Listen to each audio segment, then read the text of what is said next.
Sup YouTube? Today I'm going to show you how to make a fire trap beat that also has some vibes to it. Let's get started.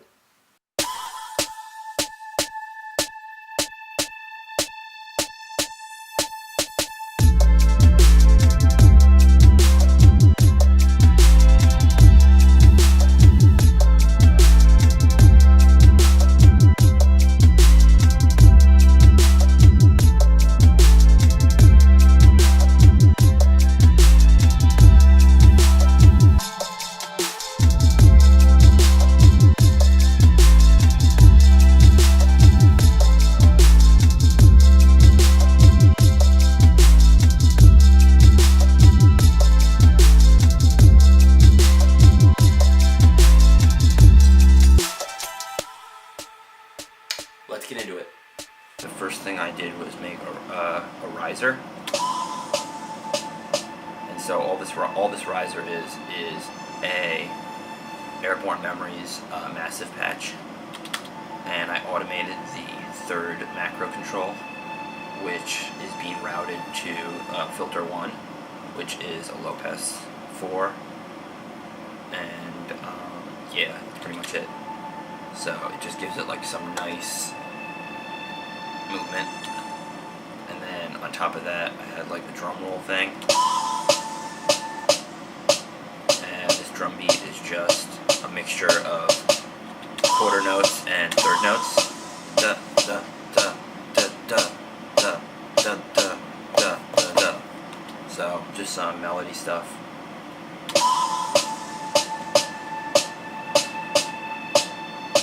And then it goes into the drop.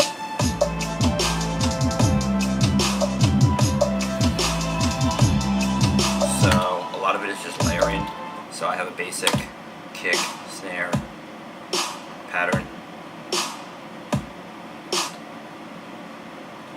and then on top of that I have some chords, some really like high pitched, yeah, so I have like, for this I have all the low end cut out below 144 Hertz with an EQ8 filter. And then I have the chords side chained to the kick and the snare with compressors, with the threshold all the way down, and like a 50 millisecond release, a 2 millisecond attack, and a ratio of 2 to 1. And then for the ARP sound, which gives it nice like warmth and like vibes. You know, you gotta have vibes if you make a cool trap song. Everyone likes vibes, FYI.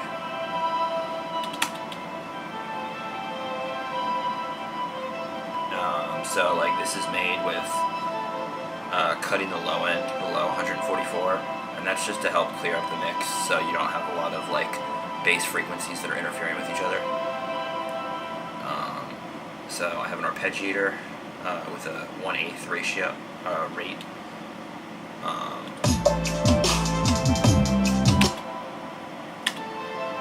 So this is just a massive preset Blade Runner strings, and I'm not doing any automation here, but this is the patch, and it'll be included in the project file, which will be linked below at the end of this video.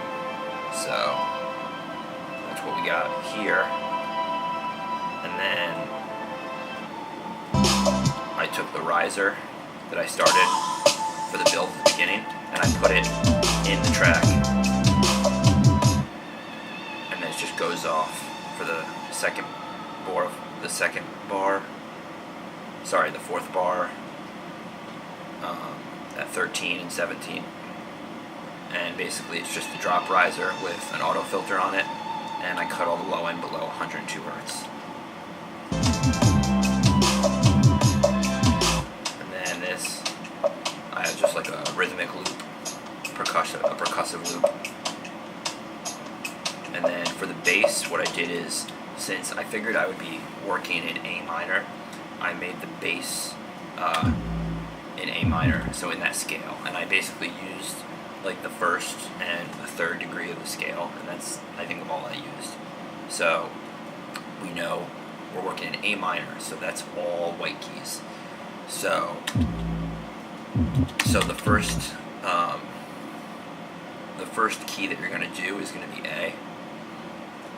So let's see, we click on this, and a way you can see what key your bass sample is playing at is you click on the track right here, then you go to your spectrum analyzer, which you can just find that under audio effects and then spectrum, and then just drop it in there. So I go to ST, which stands for semitone. You click on this area right here, and when you play, you can see where the note is hitting on the sample. So it's playing A, and we can see it right in this little thing. And that's, so basically what I did is I took the original sample, which was, it starts with not being transposed at all, so it's not in the key. So I just moved it up so it would be in the key. I also changed the warp pattern to Complex Pro. And yeah, so I went here, so I went third, so third, third, third, sixth, or not a sixth, 6 semitones above the third, which is a third. So I'm basically just going sixth, third A, third above A, above A, third above A, and yeah. What else do I have going on here? I have a hi-hat pattern,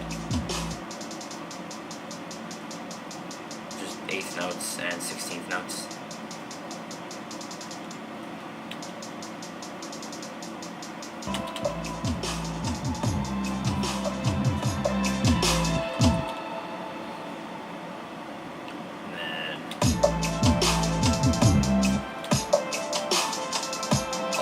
Out so you can hear the percussive elements a little.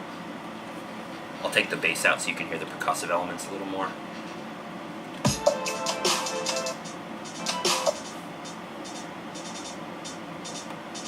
So that's another hi-hat pattern, just to give it texture.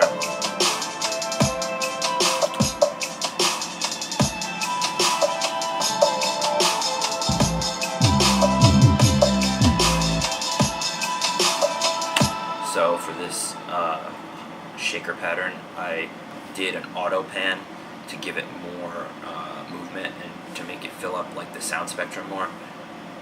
I also did a reverb, and I set the wet to 26% and the decay time to 6.53 seconds. So that kind of just gives it more, I think, depth and makes it sound a lot nicer. And then what I did also was the very end, I automated it to help it transition back into the second build. So the way I did that was I clicked on the sample, and then I hit the E, and then I went to clip, transpose modulation, and I automated it from 0 semitones up to 12. So you just click and you can draw an automation marker. So I did that, and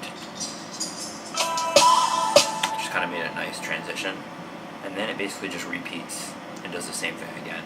And that's really how I made the beat.